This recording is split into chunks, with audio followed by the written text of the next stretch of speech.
Nagsisimula ang pelikula sa Manhattan kung saan ang mga ipis ay nagpapalaganap ng isang nakamamatay na sakit na nagdudulot ng pagkamatay ng maraming mga bata. Sa desperasyong pigilan ang epidemya, si Dr. Peter Mann, ang pansamantalang pinuno ng Center for Disease Control o CDC, ay humingi ng tulong kay Susan Tyler, isang entomologist. Gumamit siya ng genetic engineering upang lumikha ng isang hybrid na insekto na tinawag na Judas bug. Ito ay idinisenyo upang maglabas ng isang enzyme na nagpapabilis sa metabolismo ng mga ipis, na nagiging sanhi ng kanilang pagkagutom at pagkamatay. Idinisenyo rin ni Susan ang Judas bug upang magkaroon ng maikling lifespan, upang matiyak na mamamatay sila lahat sa loob ng ilang buwan at hindi makakaapekto sa ekosistema. Matapos ang serye ng pagsubok, inilabas ng CDC ang mga espesyal na insektong ito sa mga kanal sa ilalim ng Manhattan. Gaya ng kanilang inaasahan, mabilis na naubos ang mga ipis. Sa madaling panahon, nawala ang sakit, nailigtas ang milyon-milyong mga bata, at nagpakasal pa sina Peter at Susan. Pagkalipas ng 3 taon, sa isang gusali sa Manhattan, isang pari ang nakikitang tumatakbo mula sa isang misteryosong mananalakay. Agad siyang tumakbo papunta sa bubungan at bumaba sa gilid ng gusali. Ngunit, hindi nagtagal ay nahuli rin siya ng mananalakay, na naging dahilan upang mawalan siya ng balanse. Bumagsak siya sa ali sa ibaba at namatay sa pagkakabagsak. Ilang sandali matapos ang insidente, nakita ng isang batang autistic na nagngangalang Chai, na nakatira sa kalapit na gusali, ang katawan ng pari na hinihila papasok sa mga kanal. Napansin niya ang sapatos ng mananalakay ngunit hindi niya ito sinabi sa kanyang amang si Manny. Sa ibang lugar, tinawag si Peter sa isang eksena ng investigasyon kung saan natagpuan ng mga pulis ang mga ilegal na imigrante at ikinulong sila sa isang gusali. Sinabi sa kanya ng kasamahan niyang si Josh na may yellow fever ang mga tao sa loob. Ang gusali ay front din para sa isang ilegal na pabrika, na pinamamahalaan ng paring namatay kamakailan. Inutusan ni Peter na ay quarantine ang lahat ng nasa loob ng gusali, kasama na ang mga unang rumisponde sa insidente. Sa ibang bahagi, dumating si Susan sa kanyang laboratorio kasama ang isang kaibigan, kung saan 2 batang kalapitbahay ang nag-alok na ibenta ang kanilang koleksyon ng mga insekto. Sa iba't ibang sample, inialok ng mga bata kay Susan ang isang kakaibang insektong nakita nila sa subway sa halagang $10. Tinanggap ng entomologist ang alok at iniabot ng mga bata sa kanya ang isang cereal box na naglalaman ng nilalang.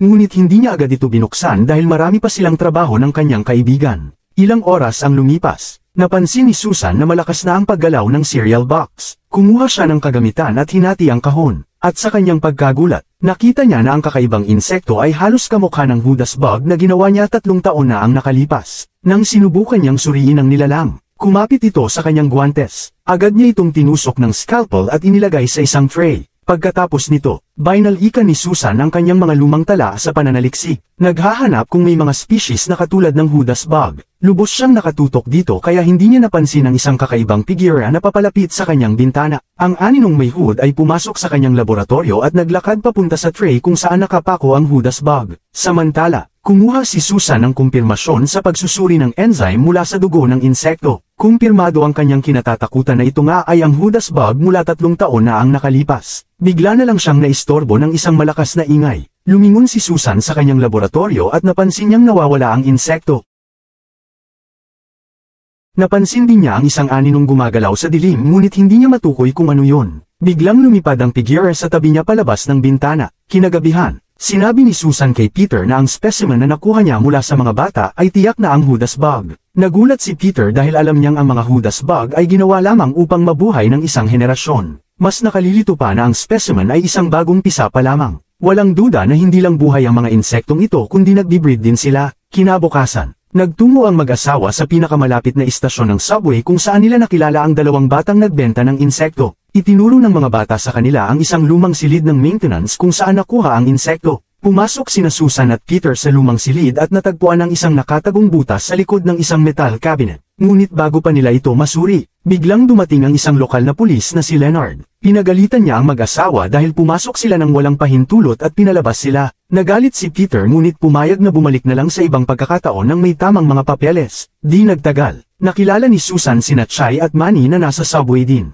Nalaman niya na si Chai ay isang napakatalinong bata na madaling makaalala ng mga bagay. Hating gabi, sa kanilang bahay, nakarinig si Chai ng kakaibang tunog na tila pag-click mula sa kalapit na quarantined na gusali. Tulog ang kanyang ama kaya't nagpasya siyang siyasatin ito ng mag-isa. Sa loob, nakatagpo siya ng isang chapel na natatakpan ng lahat ng bagay habang palakas ng palakas ang tunog. Sinimula ng bata na gayahin ang tunog at hindi nagtagal. Lumapit sa kanya ang isang figura na mukhang tao na naka-overcoat. Isa pang katulad na figure ang lumapit sa likod niya at sinimulan nilang palibutan ang batang lalaki.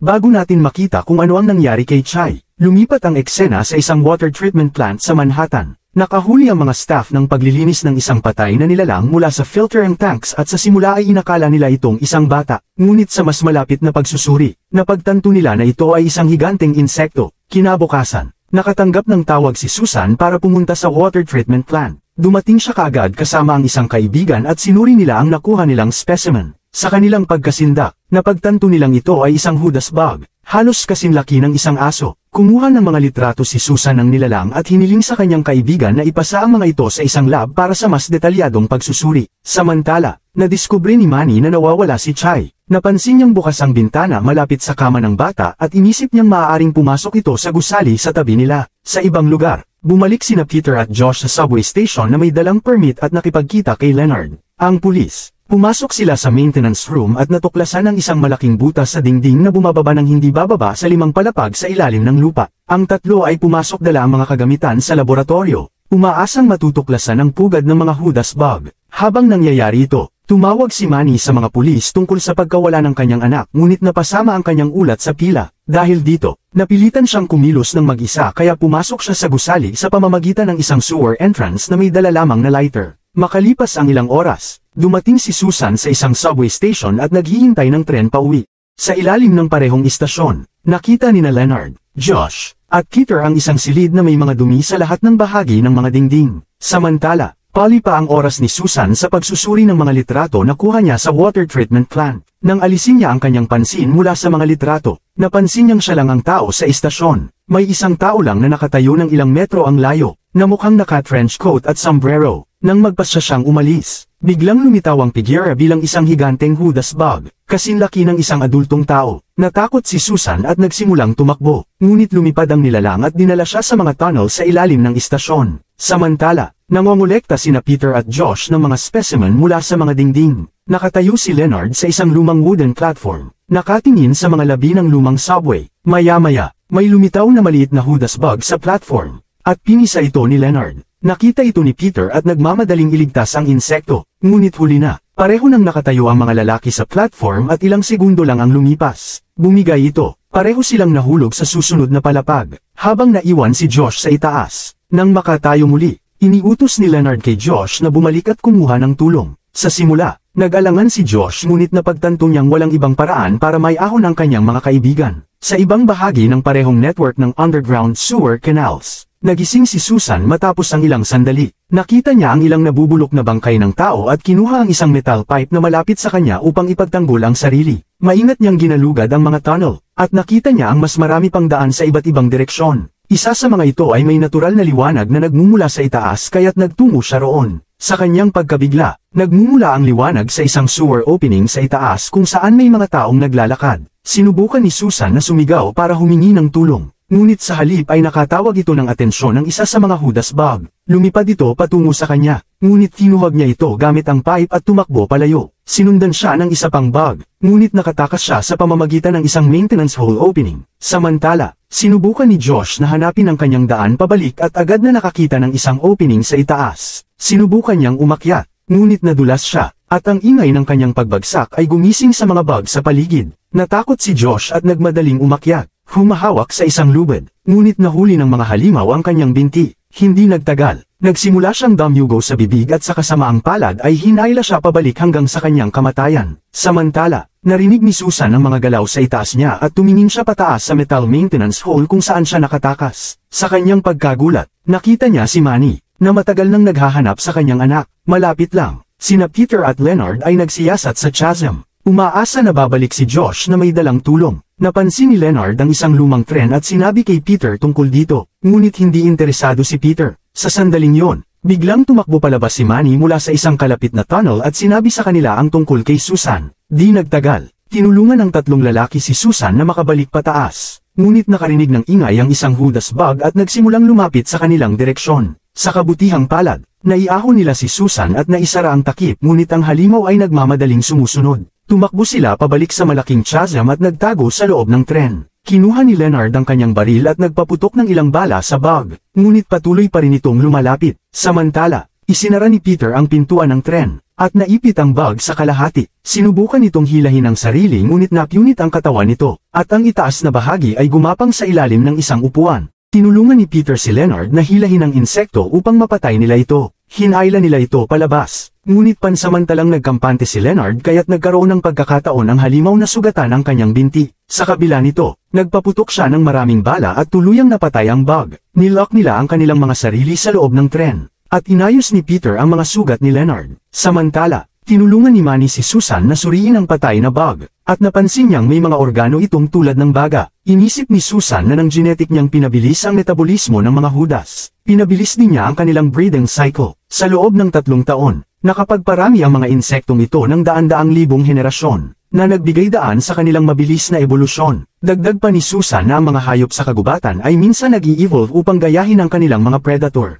Kaya maaaring ito ang dahilan kung bakit nanatiling nakatago ang mga hudas bugs. Ngayon ay malinaw na ang mga insektong ito ay nag-evolve upang magmukhang tao. Biglang, isang kawan ng mga hudas bug ang sumugod sa tren. Napagtanto ni Susan na ang dugo mula sa sugat ni Leonard ang nakakaakit sa kanila. Kumuha siya ng scent glands mula sa patay na bug. Ikinalat ito sa buong cabin, at sinabi sa lahat na gawin din yun sa kanilang mga katawan. Sa kabutihang palad, nagtagumpay ang plano dahil nalito ang mga bug at umalis. Ilang sandali pa, nakakita si Leonard ng isang lumang mapa ng istasyon ng tren at napansin niyang may tsansa silang makatakas. Kailangan nilang i-switch ang mga riles at ayusin ang isang fuse box upang mapaandar ang tren papunta sa pinakamalapit na exit. Napagpasyahan ni Peter na siya at si Manny ang lalabas para gawin ito. Kaya't kinuskus nila ang kanilang mga katawan ng scent glands at naghiwalay para sa kanilang misyon. Nagpunta si Manny sa track switch habang si Peter naman ay nagtungo sa fuse box. Lumipas ang ilang tense na minuto habang hinahanap ni Manny ang track switch ngunit sa halip, nakita niya si Chai.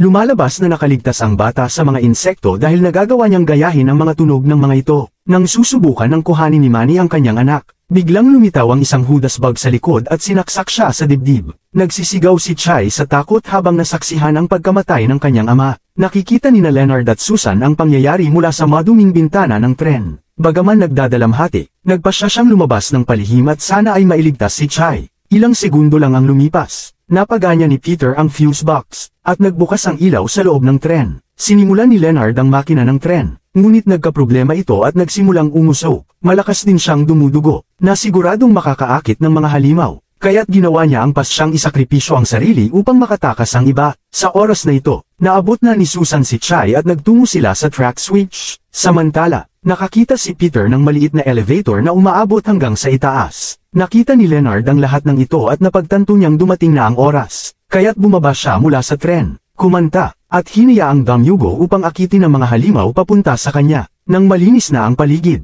tumakbo si Peter papunta kina Chai at Susan at dinala sila sa maliit na elevator. Sumakay sila, ngunit nagpaiwan si Peter dahil nais niyang pigilan ang mga halimaw sa ilalim ng lupa sa halip na makalabas ang mga ito sa ibabaw.